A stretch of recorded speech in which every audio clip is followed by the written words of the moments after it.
Before we call our meeting to start, did everyone have a chance to pick up the handouts that are out in the lobby? Marilyn has some. They're right on the back. We can bring them down if that's easier. Paul, do you want one brought down, Paul? Would someone mind bringing one down to Paul, please?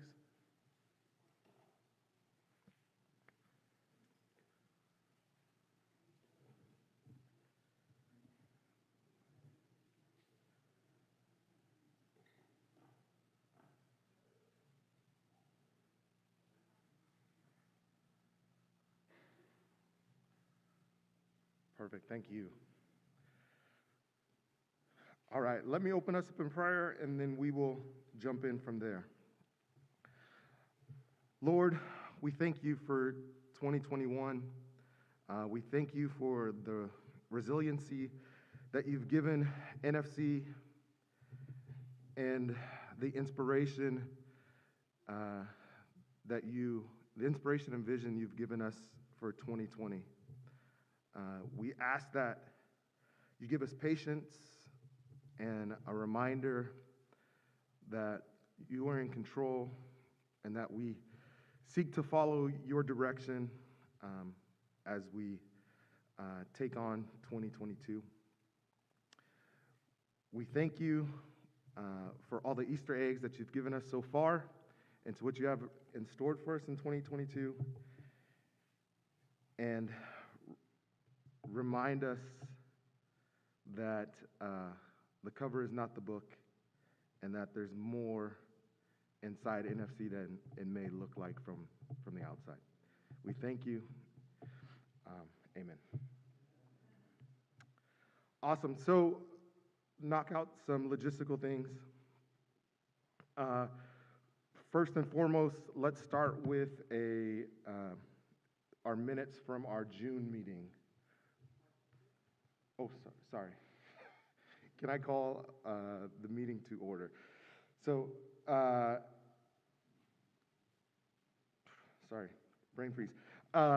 Approval of minutes. Did everyone have a chance to take a look at the minutes? Do we have any changes or edits to our minutes from our June meeting? Yes, Sue.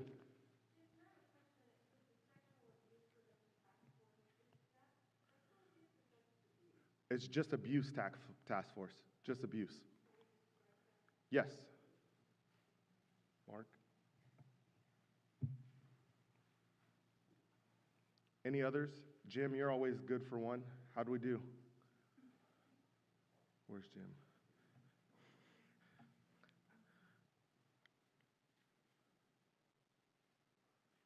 All right, do we have a motion to approve the minutes? Sorry, I need to backtrack. Do we have a motion to call the meeting to order? So Paul has motioned. Do we have a second? I heard Sue with the so moved, but perfect. Sue seconds. All in favor? Perfect. Thank you. All right. Now fast forward back to where I was, or rewind back to where I was. Do we have a motion to approve the minutes as requested with the edit? Maybe. Perfect, thank you. A second? Randy with a second. All in favor? All right, thank you. So now that all those are done, as the moderator report, so as a leadership board, I'd like to just start by reminding you the team that we are. So first, we have a couple members at large with both Crystal Clausen and Christina, Kinzel. And then some of the other board members that are on there. If you want to go to the next slide, CJ, so they can, there you go. You have Tracy that serves as our moderator, Mark Weems as our secretary, and then Dustin usually shows up as our pastoral representation, or pastor representation / staff. So that's the team. We've had some interesting work over the last 2 years. I just want to personally thank them. They've made my life a lot easier. We have a bunch of different tasks that we have tackled this last year. Some of the highlights that I really want to make sure we touch on have been on more the administrative side of our church. So looking at some different positions and some holes that were on our staff side and trying to figure out how to better use those resources. So currently we have 2 openings at our church. The first is a church administrator position. It's been opened, it's been reworked, but that position we're looking to fill in more of an administrative role in our church office. And then we also have a facilities tech. Really want to thank you, Gary George, for all of your work that you've done. It's the stuff you do is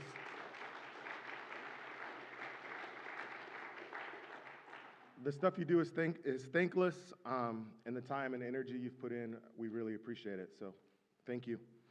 But it would be a facility tech is our other position, and it would be to relieve Gary and let him actually retire. So, thank you. The other big task is that we took on was our abuse task force team. And Duncan, if you want to come up and kind of give us an update, introduce it, or remind us again of your team, that'd be great. Am I good? Okay. Good morning. I'm Duncan Wanless. I'm on the Abuse Prevention Task Force alongside Krista Weens, Christina Kinzel, and Charmaine Witten-Cumbry. So the 4 of us together have been meeting over the past 8-9 months, something like that, to look at policies, talk about culture, and we are working, and this is important to note, proactively against abuse. We were not formed in response to any allegations or accusations, but we're looking to assess our church culture, see how we're doing, see what people are feeling, and make sure that our policies and our practices are as aligned as possible with being people-centric and protecting everyone connected with North Fresno. Recently, we administered a survey to assess church culture, began asking some questions of the congregation, staff, leadership, people connected. What we found in that survey was overall that we have a pretty self-reflective, people-centric culture that is quite capable of self-criticism and has a pretty healthy relationship with the institution. We found a high level of trust in our leaders, and that when people do have concerns or disappointments, they're mostly attributed to a belief that some are stretched too thin, there are misunderstandings, or priorities are perhaps not aligned. We saw these as good signs, and we'll be presenting more full report to the board pretty soon. Looking forward, we're continuing to work with policy, and we're speaking with outside organizations about how best to set things up, but we will be re-administering a maybe tweaked version of this survey ahead of the June board meeting. So please be on the lookout for that. We would love to have as many people connected in any capacity participate as possible, because that information is really, really helpful for us. Finally, our priority is that people know, everyone knows how to report any concerns they may have with abuse or harm that happens at church or anywhere else in their lives.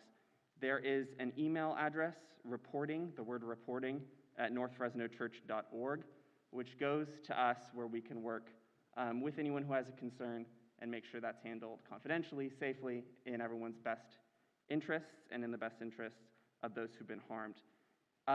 For those who are not comfortable reporting to anyone affiliated with the church, there's an organization called IntoAccount, IntoAccount.org. They have a report button on their website.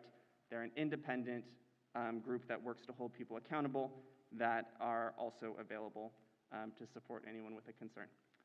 Yeah, thank you, and thank you for your support. Thank you, Duncan, and the rest of your team that works on that for us. So that was kind of a recap on 2021. To let you know, in 2022, as a board, we are going to make an intentional focus to connect directly with all of the different ministries that happen at NFC. So if you are a ministry leader or on a leadership part of a ministry here at NFC, expect an invitation from us. We plan on having you come to a board meeting so that we can get to know a little bit better, not only about your current ministry, but we want to know how we can support you, how we can help inspire you and continue to grow with you in that. So that's it for me. Bev, all yours.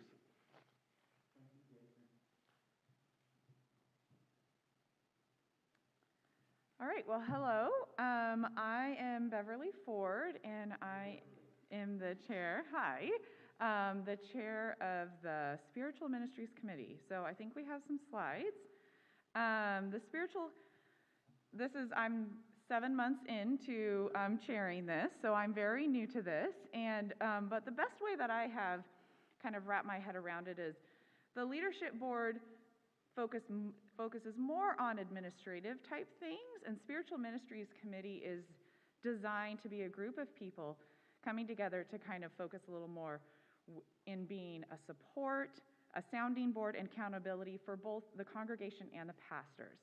So if you guys have questions, we also have an email that we just started this year called smc@northfresnochurch.org, and so you can always we want to be a sounding board to you as well, and there are a few of us on the committee. They may be here if you want to raise your hand, or just so people know your face. We want to thank them for their time and the energy that they put into, and the prayers and the thoughts as well. They have definitely been helpful as I have entered this new role. So Jenny Aquina, Valerie Cadera, Jason Kenzel, and Nate Yoder are all people. So any one of us, you could come and ask questions to, email, and we would love to hear from you and be a sounding board for you as well.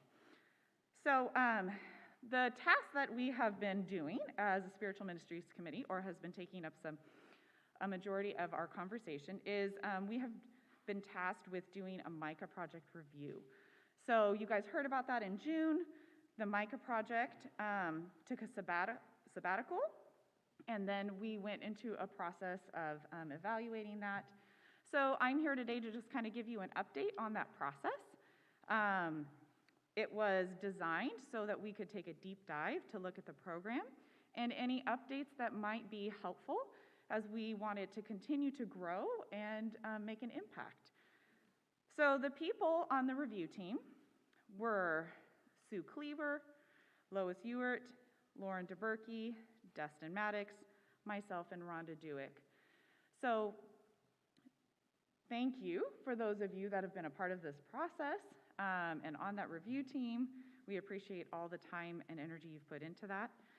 The decision-making team was Lauren DeBerkey, Dustin Maddox, Jason Brooks, and myself. So this timeline has been from about July to December. That's the review process timeline. And a few things have happened. We started with creating what that process would look like and the team. We decided what data needed to be collected. So we looked at all the past program evaluations, the surveys that Mica project interns would always fill out. We also created a new survey to send to them to see how they're doing and how they see Mica project influencing them even today still, because part of the Mica project is about creating evergreens, sequoias, not necessarily just that small window. So we wanted to hear from them as well. And then we also had questionnaires for the lead pastor, the FACE director, and Mica project director. So as a review team, we took on the task of praying, processing the data, and creating documents, kind of synthesizing that collective perspective, looking at needs and challenges and questions and potential updates.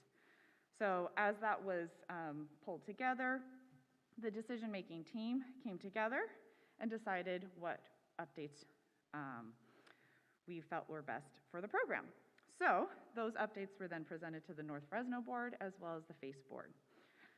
So the outcome in that process was that the Mica project would continue and that it would evolve significantly with a few updates, and those are the ones that I'm going to mention today. So the first is that the program will continue without a residential component. So think of it as it's moving from the apartments only into the congregation and into your neighborhoods and your workspaces. So it's rather than having just that narrow focus, we're expanding that. The apartments are currently used for the workforce development program, and they will be through the summer. And we're in conversation with what the future will look like for those. So the second one is the focus of the program will expand to ages of adults. So it's not just going to be for college or post-college. So we're going to open up that age group and allow people at any adult age to join the program. The third thing is that the curriculum will be retooled through the lens of the core values of Jesus, community, and reconciliation, alongside some of the tenets that have always been a part of North Fresno Church's history of leadership development, Anabaptist identity formation, and neighborhood involvement. So Dustin's going to share a little bit more about that in his pastor report. And then the last one is just to foster an annual review process, which just evaluates the effectiveness of some of these changes and implementations and the goals and the mission so that it can just continue to grow and evolve. And I think one of the things that I was struck with being a part of this process is just like as people we're growing and on our own journey, so are programs. Programs are like these living organisms that evolve and adapt as new information comes. And I'm excited to see what God is going to do in and through this very valuable program within our church. So, next steps. So this is not, obviously we're not here to say things have been finished. We're giving you an update in the process. Rhonda's not going anywhere. She's continuing as a pastor with some adjustments made to her role, and will be a part of the process of building out the program this spring. So you'll get more updates in our June meeting, where there'll be a little bit more flesh on this. We're going to be pilot or beta testing the program in 2022-23, and we ask that you just continue to pray for this ongoing evolution, and maybe God is tapping you on the shoulders and saying maybe you would want to participate. So please stay tuned for more information and how you might want to connect with this. If you have questions, there's a few options. So Rhonda's here, Dustin and I are here. We're happy to answer questions individually, but we'll also have some time right now for you to ask questions. There is an email, again, smc@northfresnochurch.org, that you're welcome to send some questions to or to give us a phone call. So I will create some space now. If you guys want to ask any questions, then I'd happy to answer those. We have people with mic, so Rhonda's going to join me in case you have questions with more specific around. I just want to make a couple of comments before we move to questions. I want to say there definitely is sadness and disappointment for me regarding this decision. There's a sense of grieving, right, when something that you've been intricately part of comes to an end, not only for me, but for us as a congregation. We have, over the 8 years, had 40 people complete the Mica project, and their lives are forever impacted by the program, by them being part of this congregation, by them being part of your lives, as our lives have been shaped and changed by each of those interns as you have mentored, hosted them in your home, served alongside them, prayed with them, and so we forever are changed because of this. So our prayer, my prayer, is that God would take those seeds that I've always said are growing into oak trees, right? I've always talked about it's not this year's tomato plant. This is a long-term vision of what impact will look like. And so our prayers that those seeds will continue to germinate and flourish, continue to grow and make a difference in their lives as well as ours. So from the bottom of my heart, thank you for your ongoing, amazing, and generous support of me and of this program. And then there's also, on the other hand, this sense of anticipation of what will this look like. More than one of you has come to me and been like, man, I really wish I could do that program. Well, this might be your chance. So like Bev said, there's a million details that haven't been sorted out yet. But I just would encourage you as you're thinking, like, what is God calling me to? What do I want to be learning more about? If you think about what our values are, what being an Anabaptist is, what making a difference in the world looks like, perhaps you'd want to be part of this program that will start in fall. So don't fill all of your fall calendars quite yet until you wait and hear what this opportunity might be like. So any questions?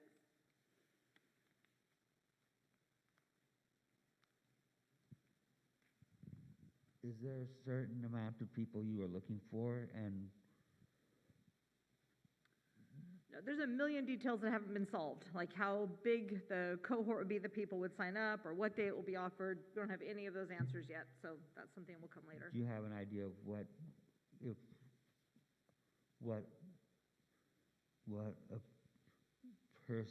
what we would be doing? What kinds of things would a person who joined? What kinds of things are you? Yeah, I think it's all way too early. We're taking our values and saying, how do we take all the Mica Project curriculum, the things we learn, how do we intersect those well, creating kind of a discipleship cohort that will not only be just intellectual learning, but also practical things, working on our own spiritual, emotional health. So it's a whole combination that really isn't fleshed out yet in detail. But you will know. We promise to give you more information. As we know, you will know, and you'll be invited, and with specifics around what that will look like. So the challenge of today is we're giving you updates with, and we don't have a lot of flesh on it yet. Right?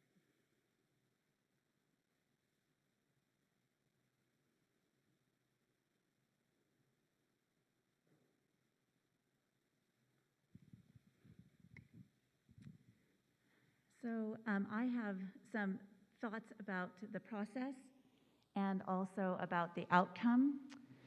And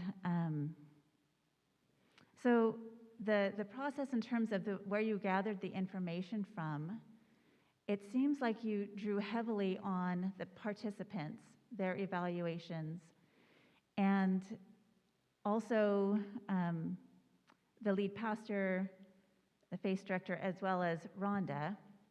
It seems like there are some important voices that we're missing in this process of evaluating. I didn't hear Amanda Garcia Bulio's voice in there as the assistant director, or Daniel Dominguez, who also was an assistant director. I've been a mentor in the past, and the mentors weren't asked if what about the impact on them, and the congregation as a whole was not given any input into this project that we've supported over the last 8 years. And it seems like the voices going into the evaluation was quite narrow. It seemed like there could have been more input into the process. I'm thinking back to 2019, when we did all of our listening groups and talking about who we wanted to be as a church and what kinds of things we wanted to hold on to.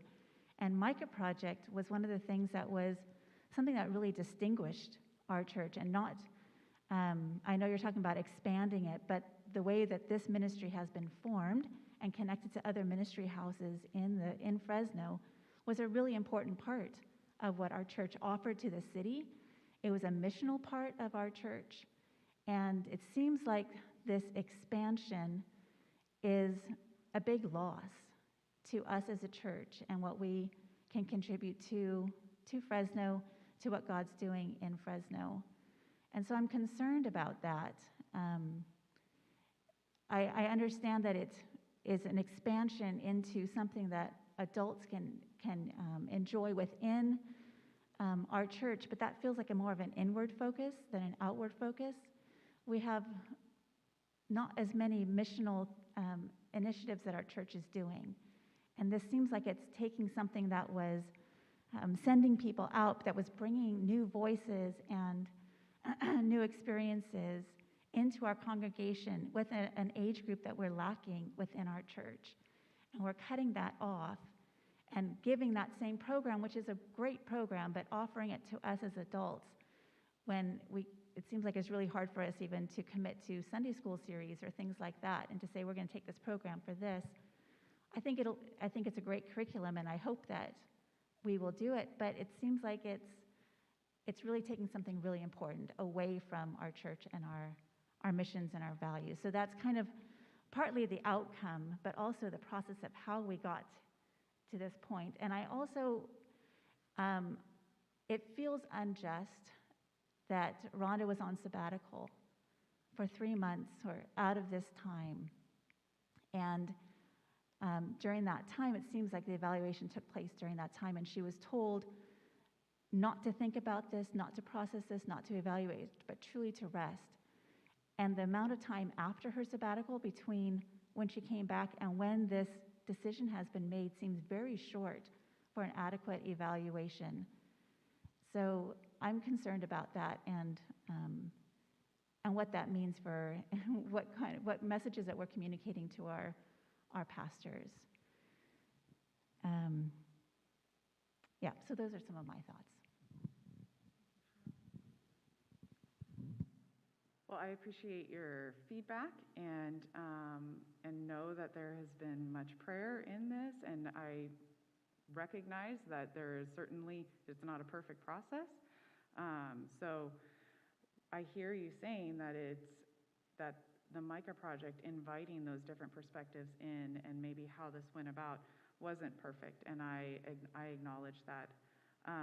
This is a test, so we recognize also that things can pivot and change moving forward. So as we try this, we will see what happens next, and we'll look at that. This value of wanting to be missional in the city is very important to everyone that was on the review process team. I know the committee that I'm a part of and the leadership as well. So we certainly invite more conversation. You can email SMC, you can call us, you can talk with pastors as well. And I recognize that, you hear that something's happening, and then 6 months later you get an update. So maybe there's just a disconnect too in how we go about communicating the process, but please, we invite your feedback and for more conversation.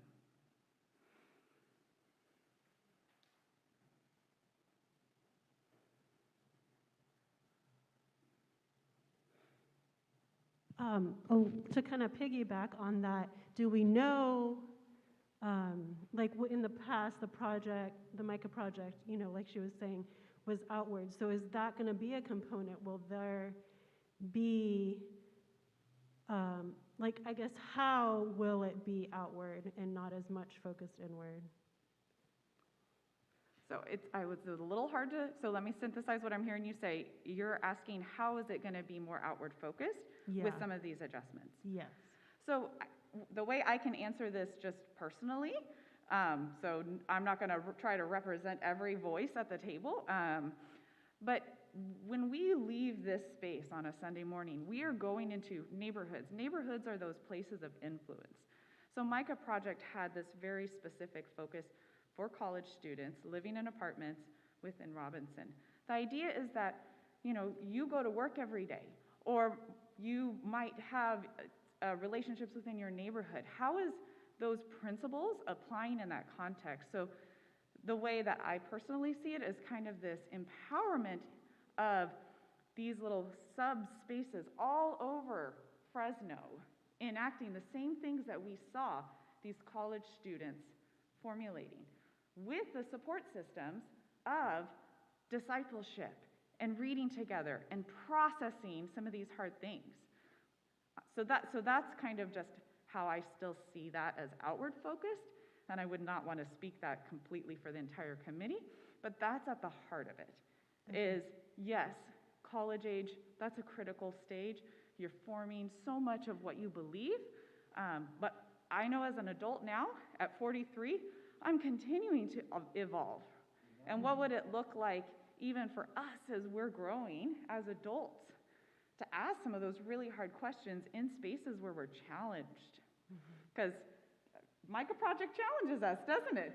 Absolutely. It invites us into hard conversations, but it is always worth it when we go to hard places with the Lord. Yeah.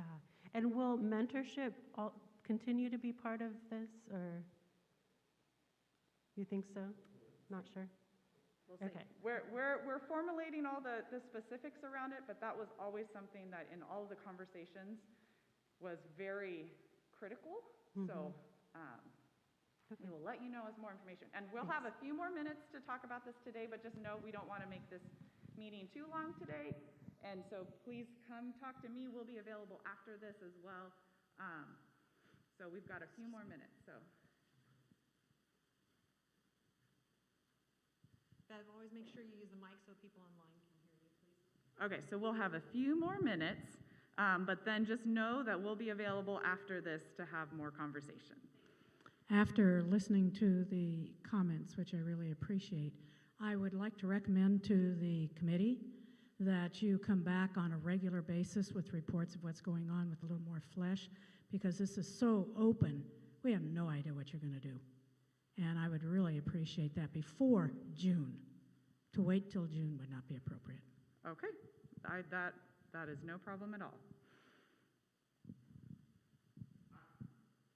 I would like to encourage everyone, just listening and observing, I would like to encourage everyone to remember Mica Project isn't ending. A version of it is changing, but it's not ending. It's still something we will identify with and is part of our identity at NFC. How we know it is going to be a little bit different, but at its core values, it's going to be the same. Just like with all of our ministries, we're always going to look at how those ministries are representing our mission statement and who we say we are at NFC. Yes, it's going to be different. Yes, we don't know exactly what it's looked like, but we at NFC have some core values, just as Cheryl said, that came up in our listening groups. We have not forgotten about those. That's part of the evaluation part. That's a part of the whole thing. So I would just like to make sure that we're encouraged to know that it's not ending. It's going to change a little bit, but we will do everything we can to make sure that it still represents the identity that we at NFC seek to live in our community, if that makes sense.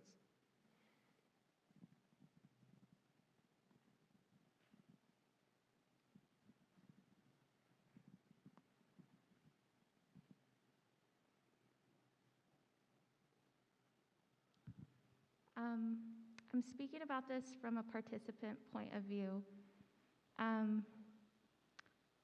It doesn't sound like Mica Project to me. It almost seems silly to call it Mica Project still, what everything looking forward is supposed to encompass Mica Project. It's not, I don't think it's changing a little bit. I think it's changing a lot, just by the sound of it. I think the residential part of Mica Project was such an important part of Mica. That's where you couldn't listen on Tuesday night to a speaker and be able to go home and forget about it and go back to your normal life. You went home and you talked about it with your roommate. The mentors, we met on a monthly basis with 2 people. So I wonder how much time is going to be given to the mentorship of that, plus all the volunteer hours that we gave.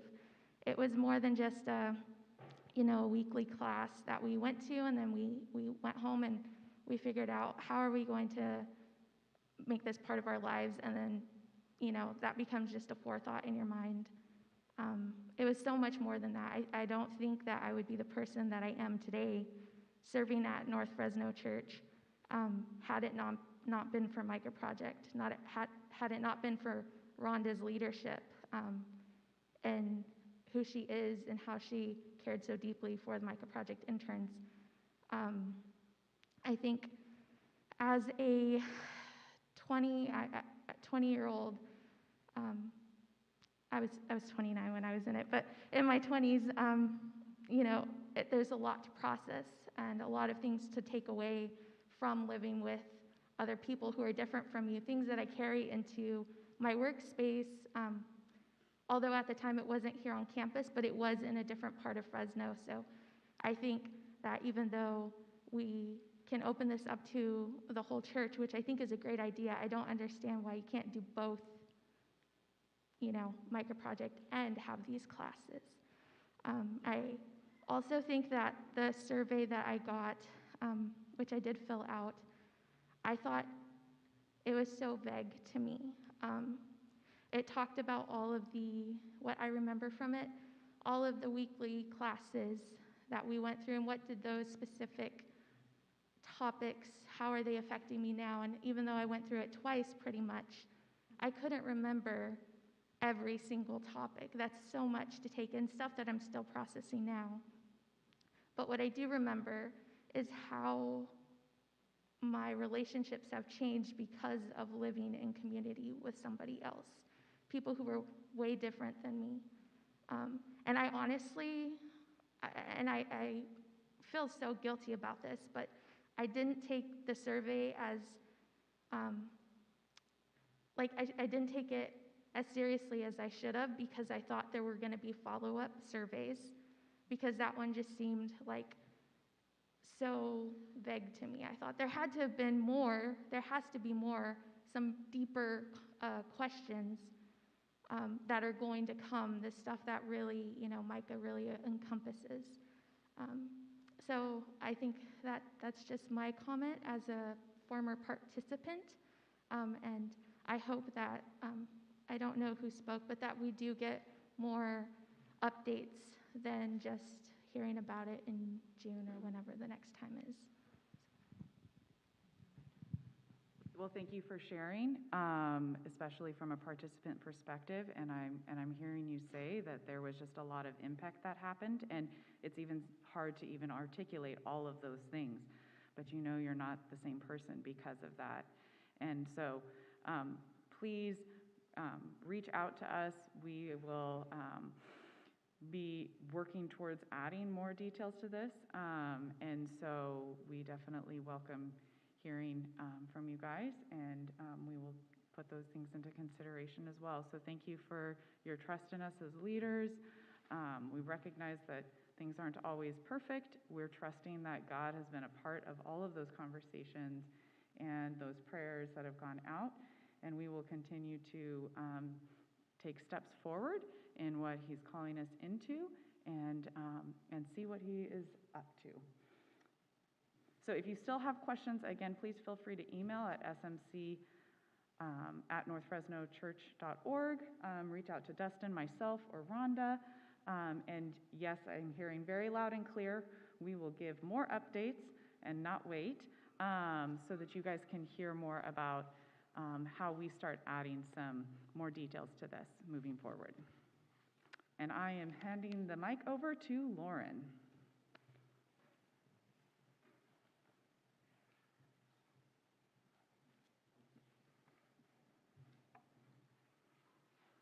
I think I'm going to drop my mask a little bit.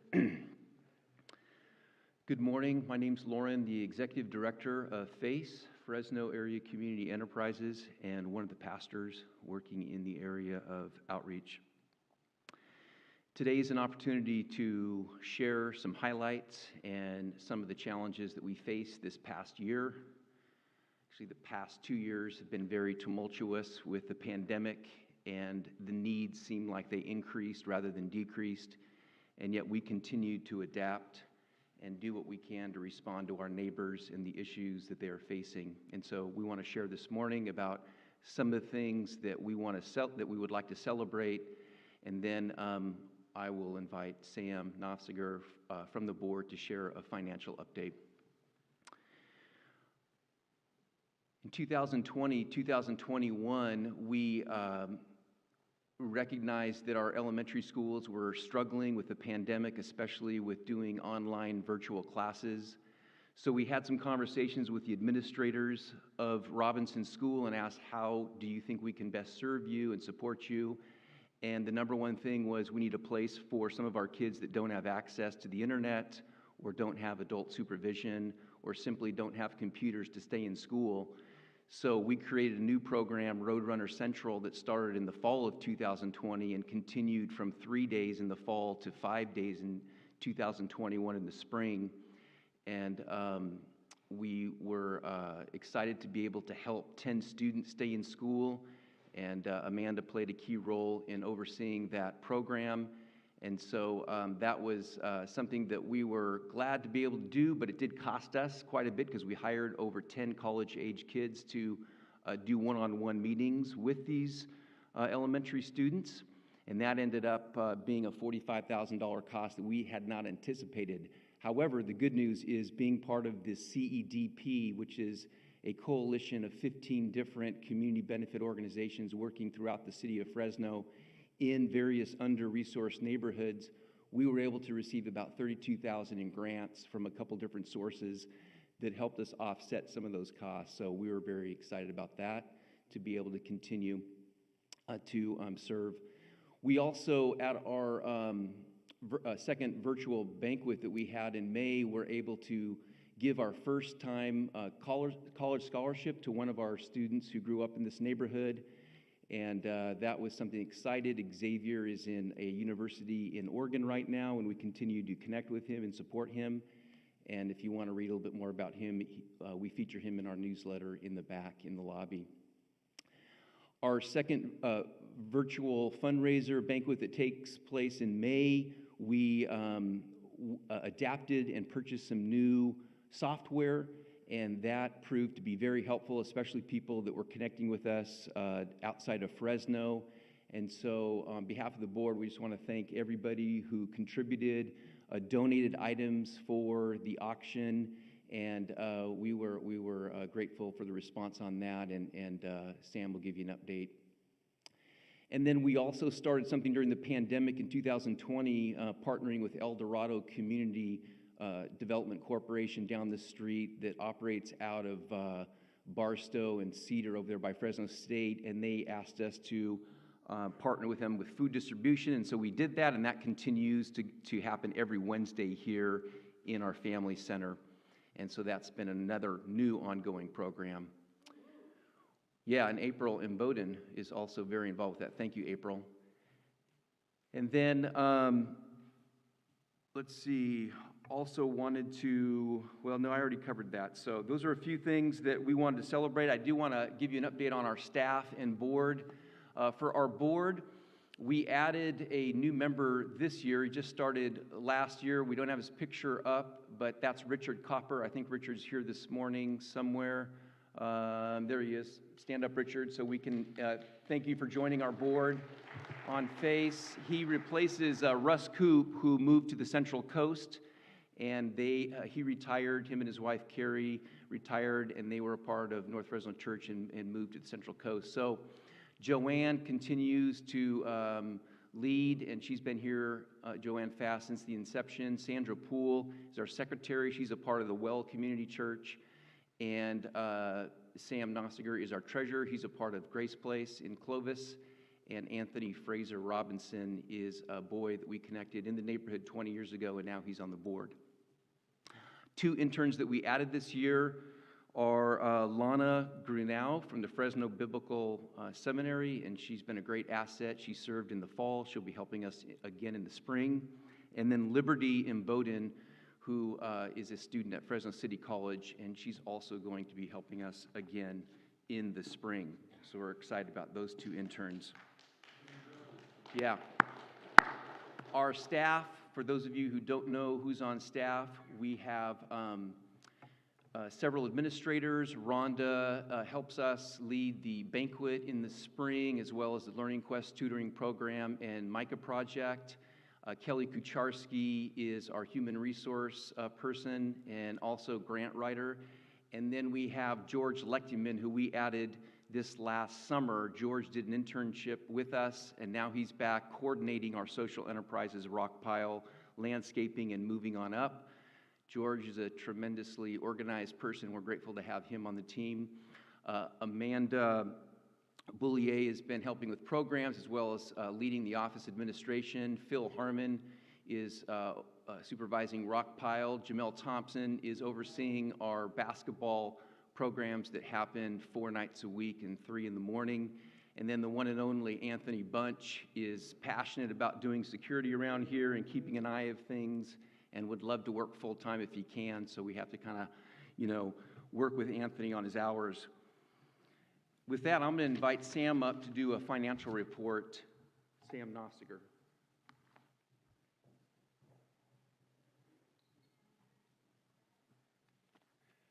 as Lauren said, we stand in a great deal of gratefulness that we get to do this work. And we thank you all for your contributions to this work. And we know that the congregation of North Fresno Church has been a great supporter of faith and continues to do that. And we want to make sure that you all know that we are amazingly grateful for that. And we thank you very much. The total revenue in 2021 was just about $290,000. That's just amazing.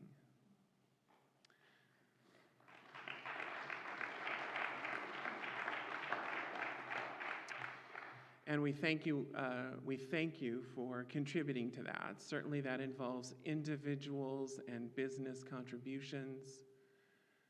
It also involves some income from some of our social enterprises and some of the program fees and the grants, one of the grants that Lauren specifically talked about already.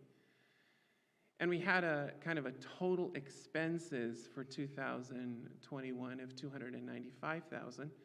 And as Lauren and I were going over this PowerPoint, we both reminded each other that we have a $5,000 invoice that hasn't been paid by one of our clients. So when that is paid, we will be right on.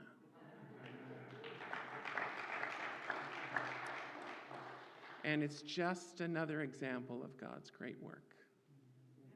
Right to exactly what has been needed. He's taking care of us each and every step. And next slide, please. For 2022, we look to have a budget of about $295,000. And that includes partial funding from an ERTC, from the ERTC CARES grant. Some of you may know about the CARES grant, the CARES Act that happened during the pandemic. And ERTC stands for Employee Retention Tax Credit.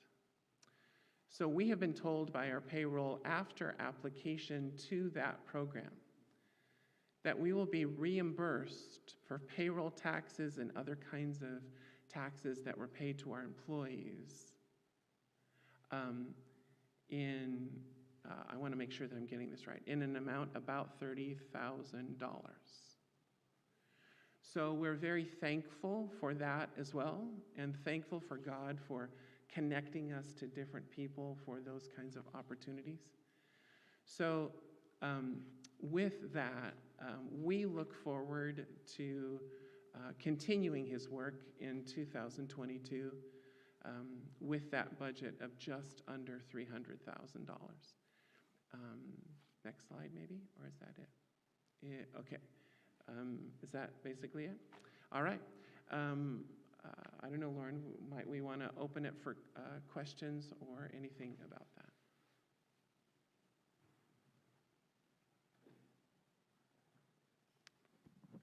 I volunteer at Thrift on Blackstone, and you didn't mention, Lauren, our connection still with that, and I think that contributed some to our income this year. Yes. But maybe you can share a little bit about what that association still is and how it's being benefited and Faith is being benefited by it. Yeah, Lauren? Absolutely. Thank you.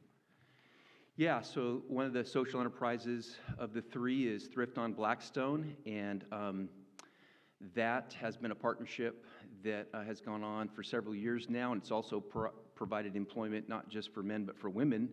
And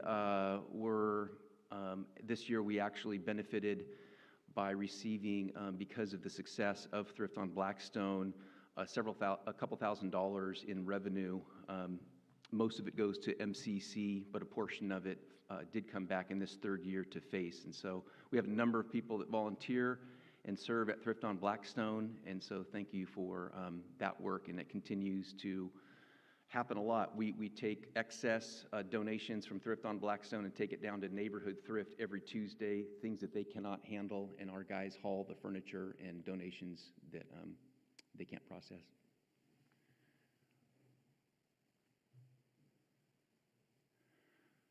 There's one more slide, CJ, on initiatives for 2022. I just wanted to share a couple things that we're working on in 2022. So this last year, we applied, actually Kelly took the lead in applying for the biggest grant we've ever applied for in partnership with the Sierra Resource Conservation District to expand our summer adventure club that takes place in the summertime to an outdoor adventure club, which will expose not just youth to the outdoors, but to whole families. And so if this works out, then we will be able to work on trips to the mountains, national parks, the coast, and expose people to career pathways in the outdoors in the area of supporting outdoor equity, and that's through the California State Department of Recreation. We're also going to help one of our employees who has stepped up and said that he would like to pursue his C27 landscaping license. We've already helped one individual in the past receive that license. He's gone on to start his own business. We helped a second person, and now this would be the third person that wants to pursue this avenue, and it could be very helpful, especially as we do a lot of projects up in the mountains with wildfire fuel reduction in partnership with Sierra Resource Conservation District. This year, we're going to focus more on the 8 employees that we have, and 4 of those are in the Workforce Development Program, and I saw one of them here this morning, Sean Cumbry. I don't know if he's still here, but we're going to focus more on continuing their vocational training and financial literacy as they prepare for career pathways. And then lastly is this year, I will be and FACE undergoing an extensive review on my role and FACE, and so we've asked Jessica Pittman from the outside to work with the board in doing a review of our capacity and what the future might hold. So thank you again for everybody for your prayers, your support, and your generosity as we work to serve our neighborhood.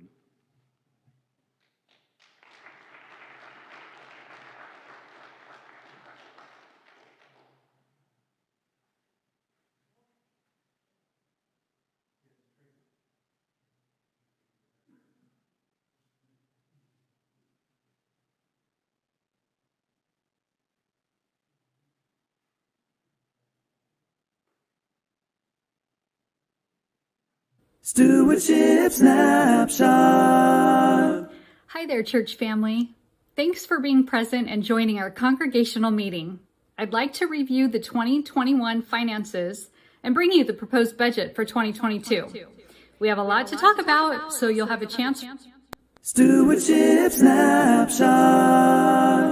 Hi there, church family. Thanks for being present and joining our congregational meeting. I'd like to review the 2021 finances and bring you the proposed budget for 2022. We have a lot to talk about, so you'll have a chance for questions and comments in just a few minutes. I'd like to recognize some people who do a lot of work behind the scenes. Pete Weller is our bookkeeper. Marilyn Jones-Wiebe is our front office staff. Gary George keeps our facilities running, and the Stewardship Committee meets each month. If you have any questions or comments about finances, please reach out to me, Bev Copper, Howard Poston, or Gary Weems. Our team is very knowledgeable, and we would be happy to talk to you.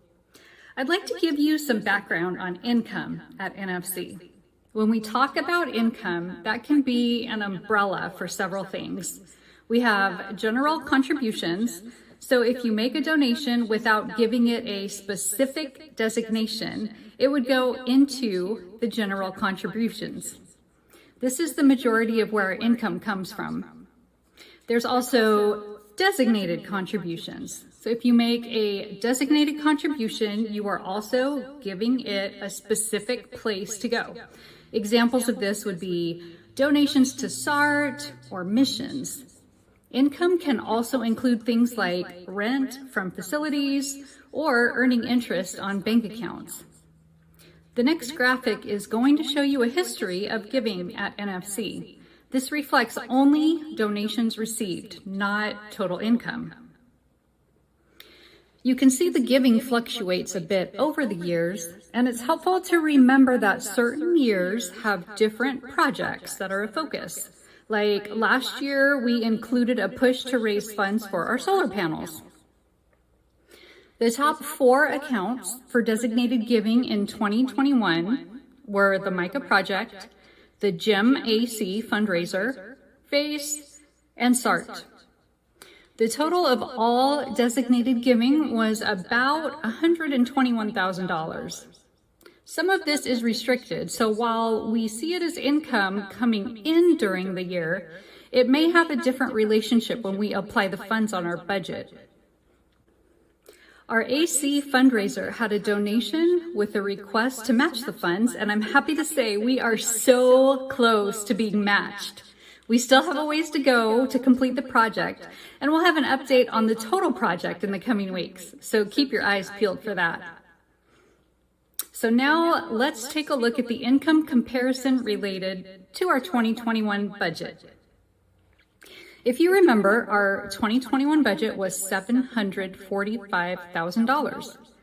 You can see the general contributions comparison along with some other income and designated giving.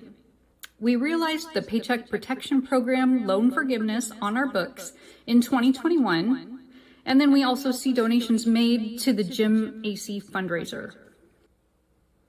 Now we're going to take a look at the expense side of 2021.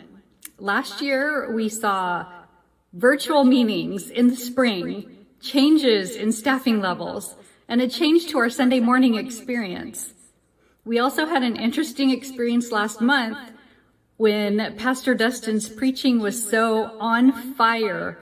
Our fire alarm thought that he was literally on fire. I think we can have mental images of God, of us trying to please. Fire alarm. If you experienced that Sunday morning evacuation, you'll understand what I'm about to explain. Our education wing is 25 years old. The sanctuary is 20 years old. So our fire alarm system is 25 years old. If you've ever tried to find parts for a 25-year-old appliance, you know it's a challenge. And if you're familiar with fire code in meeting places, you know how the codes change and improve over the years. So we found ourselves needing to not only replace parts of the system, but also upgrading to safer standards to comply with newer fire codes. Now, we've been through the bidding process with the Stewardship Committee and the Leadership Board, and we have the repair started.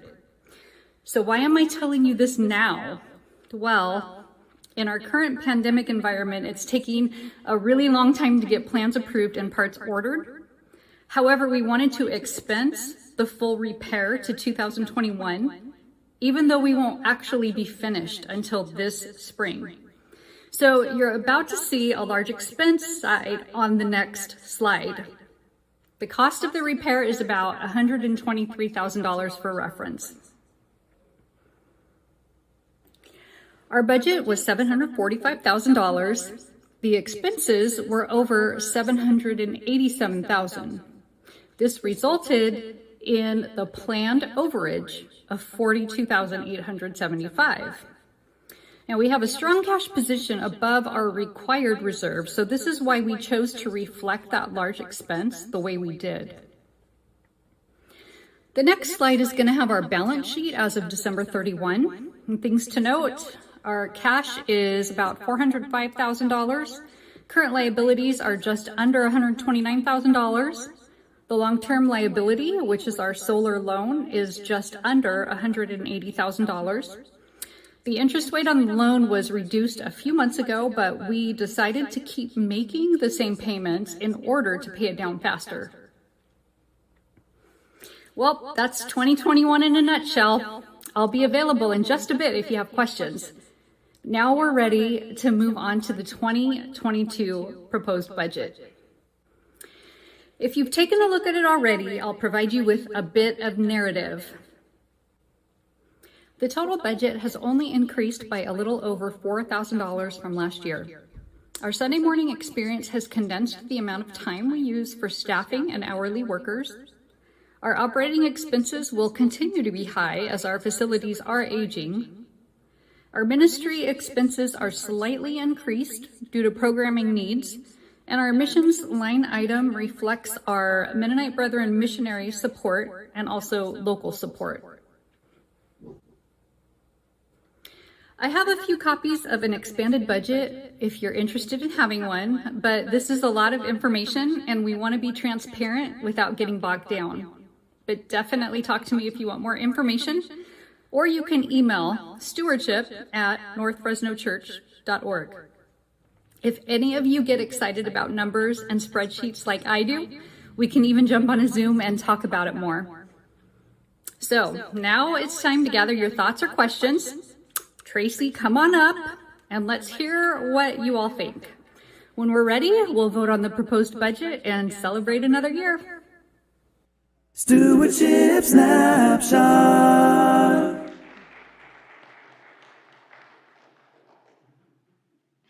So our stewardship team and the leadership board is presenting to you to an approval of our budget for 2022 of what you guys have in front of you.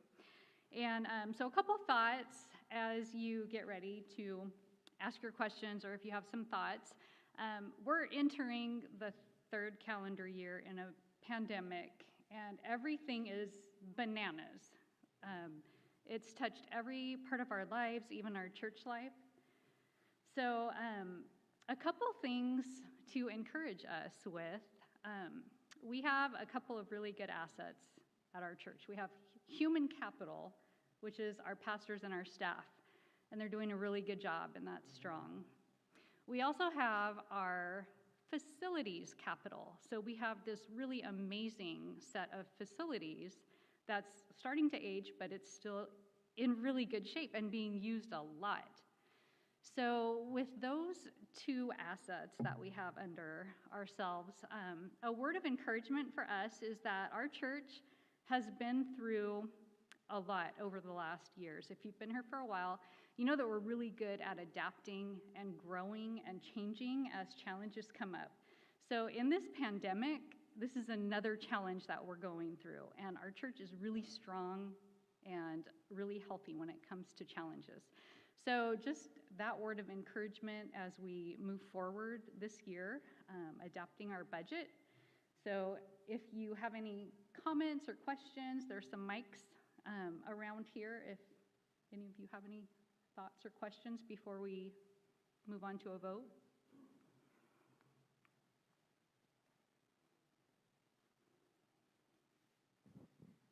Tracy, I have 3 questions.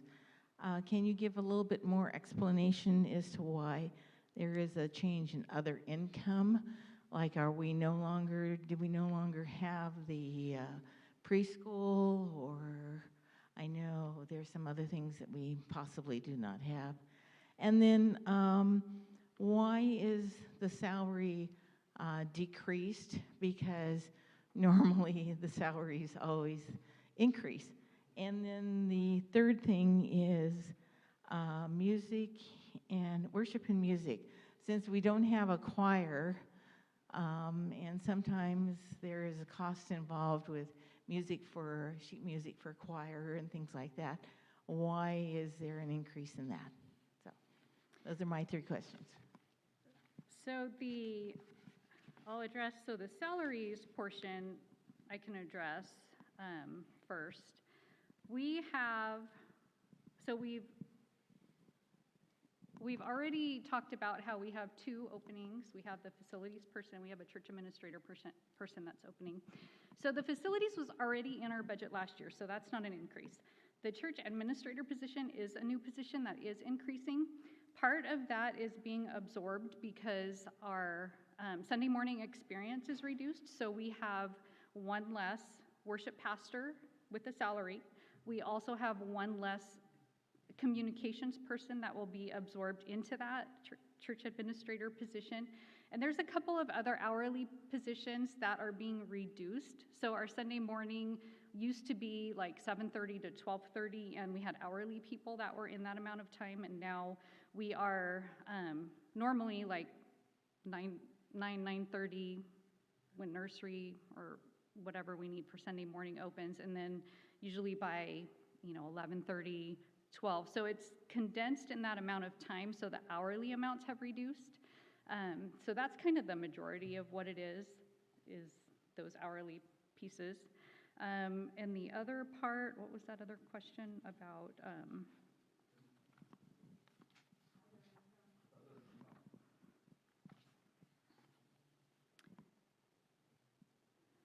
Let's see, on the other income, it could be that we have condensed a couple of line items in the version that you have.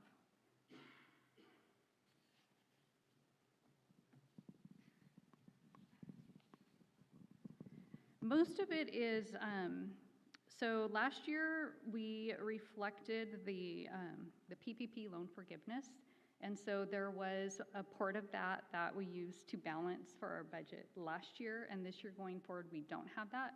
So it means that we increase our general contribution amount, so that's where part of that gap is on the income. And then, what's the other one? Oh, for the worship expenses. So part of that is because we're needing more technology equipment because we're streaming our services and providing more virtual type services. We've reduced, like we're not doing choir music this year. We're not paying for 2 separate holiday programs or whatever. So part of that is that we need to replace some of our technology equipment and upgrade some of the systems that we're using to present this to the virtual environment. Yeah, I'm loud, sorry.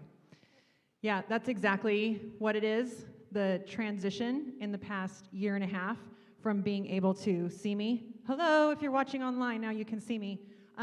Cameras, switchers, all of that you see back there has dramatically shifted in the last 22 months. And so we have used a lot of what was musical equipment is actually not musical equipment. It's tech equipment. And ongoingly that needs to continue to be updated as well as even changed. We still haven't changed some things that we still want to change to make it easier for our techs back there, to make it more user-friendly and more viewer-friendly. If you ever watch online, sometimes, yeah. So it's majority expenses that you'll see back there.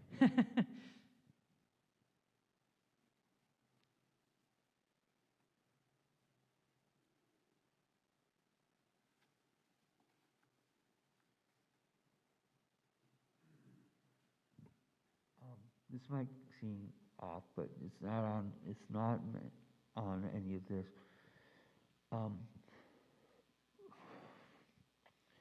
I have a concern about accessibility to getting up there from here. As a member of the worship team, like when we come down, I have to go outside to the other building around. I have to plan when am I going to need to go back up on stage, go back up to be part of the worship team, and have someone help me get out there, not wheel myself around, and then get back in. Is there something we can do that we can make it more accessible to get up there? Yeah.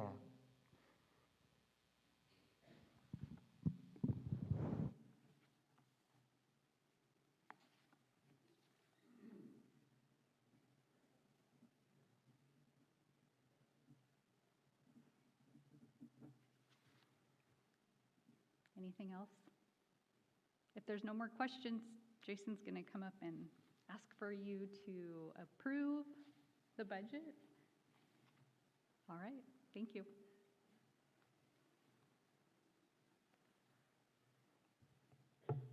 All right, one last chance. Any other questions? All right. Yes, Peter.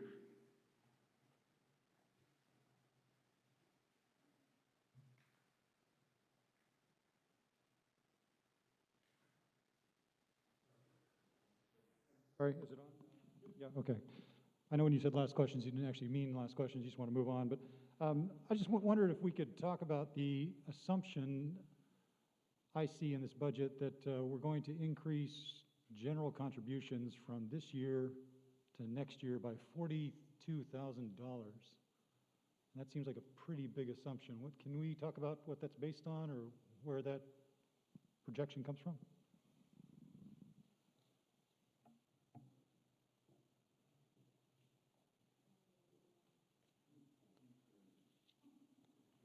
So it's hard to project in a pandemic of what our contributions are going to be. So we have moved, we didn't want to increase too much from last year on the total budget. So last year, if we go from 745,000 and then going to 749,000, we were both looking at the bottom line number, but also comparing our historical giving, not just to last year, but over the last several years. So the last several years, when it's in that context, it's not that large of a budget change. However, compared to last year in the pandemic and also the giving from 2020, it does look like a large change. So I think some of the things that it depends on, if we look at the expense side, depending on pandemic and activities, if the expenses are lower because we aren't having the activities and using the resources that we're budgeting for, then we're not going to be receiving as much income. And so it's kind of a relationship on that. Last year was an outlier just because of that large expense for the repair in our fire alarm. And then it's also an outlier of that we're reflecting that PPP loan forgiveness. So going forward, it's not a huge difference compared to prior years historically, but it is a huge difference in 1 year. And so partly it is because of the pandemic, but partly we're looking at more of a historical view of that, if that answers your question. Also note, for some of you who are newer, I know we have a couple faces that are newer in our crowd over the last year and a half, and we haven't mentioned this in recent budget meetings, but we do have protections and protocols in place with our budget that I want to remind you of, that things aren't funded. We as staff can't spend money until those bylines are actually funded. So even though there is an increase in certain budget lines, if they don't get funded, we just don't spend that money. There are certain protocols in place. So it's not like we're going to go out like gangbusters and pay for a bunch of ministry stuff, and then in the backside of the year, it doesn't get funded. We only pay for things as they are. And so I don't know if you want to explain that a little more, or if I said it clearly enough. If you have questions about that, you can ask Tracy. Yeah, we have, so as part of our policy, we have a reserve that is a portion of our budget for the operational expenses. So in the event of a total catastrophe, we have a portion set aside that will keep our facilities running, that will keep our pastors paid, that will keep the lights on. So that is something that we just keep in place, and that will change. It'll fluctuate depending on our budget amount over the year because it's a percentage of that. But bearing that in mind, our cash position was also still in a good spot. That's why we wanted to reflect that large expense to last year, because next year at this meeting in January, we don't want to be talking about the December 2020 fire alarm and what was that and why are we, it's 14 months ago, why are we talking about that now? So if that helps kind of add more context to what Jamie was saying, we do have a reserve, we do have protections in place that we aren't spending recklessly if the money is not coming in. So.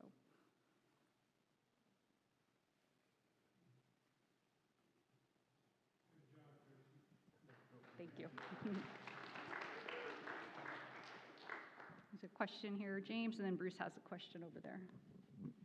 I just would like to know, I mean, you guys have done a wonderful job. What is the current reserve amount currently that we have on the books? Say that again. Our reserve. What is the reserve amount? So last year it was, I believe it was 155,000.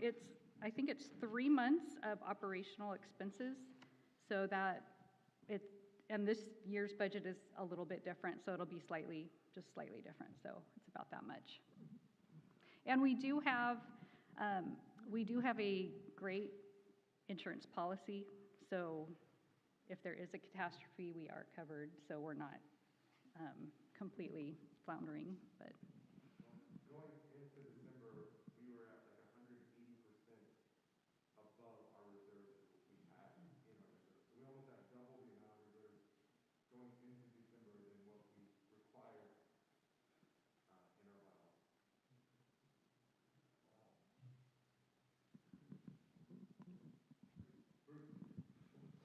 Yeah, whenever I vote for an increase in budget, I just want to take that on personally. And so it's about a 6.5% increase in budget. And so just want you to know, round figures here, if you're giving $100 a month, it's going to cost you $6.50 a month. So don't go to coffee one day, all right? $500 a month, if that's what you're giving, you're going to increase your giving $32.50 a month. Don't go out to eat once a month, all right? If it's $1,000, it's $65. So just keep that in mind, that we're supporting the ministry here, and when you vote, just keep that in mind, that whatever you're giving, see what 6.5% is for you, and I personally think that's pretty doable. Well, and we do want to thank our church family for all of your support and contributions, and just the wisdom that you provide collectively to us and to the leadership board. We don't make decisions lightly, and it takes a long time to make decisions sometimes, and so we really appreciate your input and your wisdom and your financial support. So.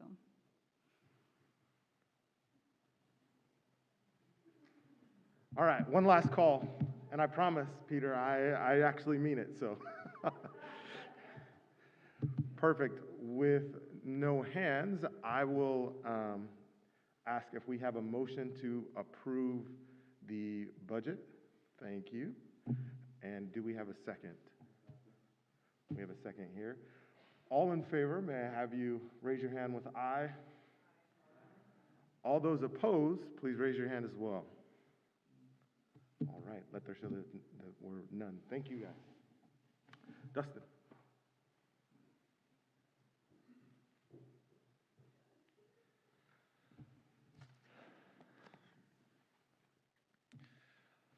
All right, it is 12:50. So I will aim to have us out of here by dinner time to get those enchiladas. No, just kidding. I'm going to move a little bit quickly here, though. But I just want to say up front that this is not your only time and space to ask questions or express concern or think and process and pray. As we've stated throughout, those opportunities are available to you from leadership and staff, etc. But I specifically want to state to you as well that I am available to you. I am here to be in conversation and all of those things. That is, in fact, precisely why you have called me here, is to be here with you. And that is what I'm reminding you of my side of that commitment as well, because I'm here with you to process, pray, and have a conversation. I've had a sort of image that keeps coming to mind throughout all of our conversations over the last year in the midst of, as Tracy said, and we're going on our third calendar year of this pandemic, and things continue to be unpredictable, right? The thing that it's like a mantra that I keep saying is the only thing that we can predict is unpredictability. And that just continues to be true. But this image that I've had is an image of low tide. I think that is an image of the type of season that we're in. We're in a season where the tide is lower. And that is on a number of different fronts. In terms of ongoing and regular attendance and participation in the life of our community. And there are countless reasons for that as well. But that's one thing. On a visible level, we can see that this space perhaps isn't as full as we're used to it being. Or there aren't as many people attending the programs that we're used to doing. Or simply put, we don't have as many we're not offering as many programs as we have in previous seasons. We are in a low tide season. But that comes with certain things, meaning we just have to acknowledge that that may simply be the case. We may have to right-size our expectations of what that means for us in this season. The things that we can expect and look to, those might change. They also might ask something more of you. If there's something that you feel like is missing or is lacking, I want to simply propose to you that this may be an invitation from the Spirit for you to step in and engage. And not my assumption is that it's not your assumption, but to question your assumption, if it is, that there will be someone to do that and provide that for you. Maybe, just maybe, you are that person. So that we might be in this low tide season, but it's also, we're in a low tide, and there's like this hurricane that's spinning. And there are moments when it feels like, is it over? But it's just the eye of the storm, and it keeps circling back around, and it won't quite go away. And so the moment we see that the tide has receded and pulled something away that we need to go and try and recover, the wind picks back up and shifts it all around again. And so the level of complexity and challenge and all of that is very real. As you all know from just the experience of your life, what holds true for you holds true in the context of this space as well. But here's what I want to remind us of as we continue to move forward. One, tides recede, but they also come back. They always come back. Two, the storm will end. We don't know when or how or what even ending might mean, but it will end. And finally, the way that we respond to this, all of this, whatever this means, all that it is actually who we've always been. Who North Fresno Church is a church that leans into uncertainty and adversity. Let me remind you of the fact that despite all appearances, we are a 53-year-old church plant. We're a church plant. We know uncertainty. We know adversity. And one telling of the story of North Fresno Church by one of our members who did a deep dive on who we are and why we're here goes like this. And I just want to simply read it to us as a reminder and as a transition as we head to enchiladas. The first meeting of the congregation of North Fresno Mennonite Brethren Church convened not with 500 members, but with 16 adults on September 28, 1969, on the campus of the Mennonite Brethren Biblical Seminary in Fresno. Soon after, the group met in a chapel of a senior citizens' home, and then in a nearby Congregational church on Sunday evenings. After this one-year stint, the congregation purchased the property which it currently owns. The purchase of this missionary Baptist church was risky. The buildings were abandoned and in need of repair and cleaning. The fledgling congregation could not afford the campus, so members had to take out personal loans. Other MB churches also made contributions. Still, in the midst of the anxiety, there was a sense of adventure and accomplishment. God was leading this group into new and uncharted territory.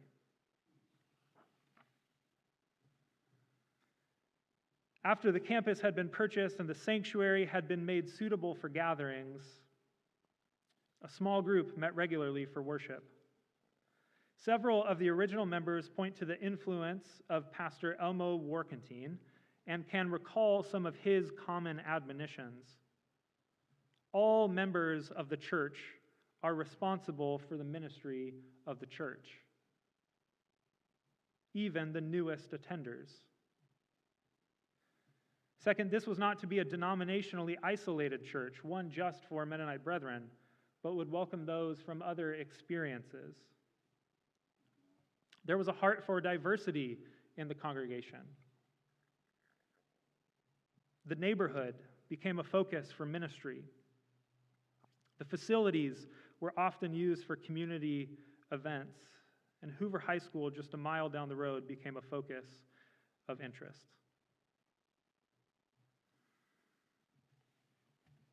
So I just want to be an echo today as we move forward. All members of the church are responsible for the ministry of the church, even the newest attenders. This is not to be a denominationally isolated church, one just for Mennonite brethren, but is to welcome those from other experiences and expressions. Remember that we have a heart for diversity. This neighborhood, whatever neighborhood you call home, whatever area of influence you find yourself in, is the area to which God is calling you and sending you. Our facilities will continue to be used for community events. And Hoover High School, just a mile down the road, is hanging out here. Some young people are finding this to be a place where they can encounter and experience God for the first time. And we're going to do all that we can to come alongside and support that. The tide might be low, but will we be prepared and ready for when it returns? Will we cultivate the spirit of service? Will we develop ourselves to be prepared and ready when the tide returns? That's what I think this next season is about and what it's for. To learn what it means to be an Anabaptist, to learn how to develop our competencies as leaders in this place, not just for the sake of this place, but for the sake of the world.